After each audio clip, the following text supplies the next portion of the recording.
When we were learning about responsive design, we saw that a common pattern was to use the master detail flow, which is what we're going to use for Sunshine. Here are the tablet mocks. We have a list of forecasts on the left, and then for a selected item, we see the detail pane on the right. This applies for 7-inch and 10-inch tablets, both portrait and landscape orientations. In portrait mode, the columns are just a little bit narrower, but it's still a 2-pane UI. In terms of implementation, all of this will be under the main activity. Then on the left, we have the forecast fragment, and then on the right, we have the detail fragment. On the phone, we would still have the main activity with the list of forecasts, and then selecting an item would still launch the detail activity. Here's another way to visualize it. On the tablet, we have two fragments side by side under one activity. And then on the phone, we have the first activity containing the first fragment. Selecting an item will launch the second activity containing the second fragment.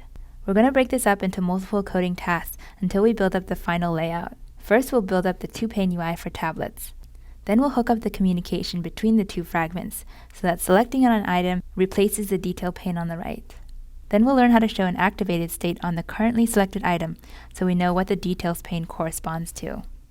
We'll also need to make sure that the scroll position is maintained across orientation changes.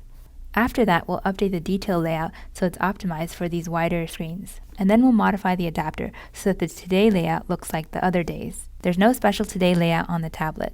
So hopefully it's clear how we're going to approach implementing this tablet behavior, and we're going to step through it slowly one by one.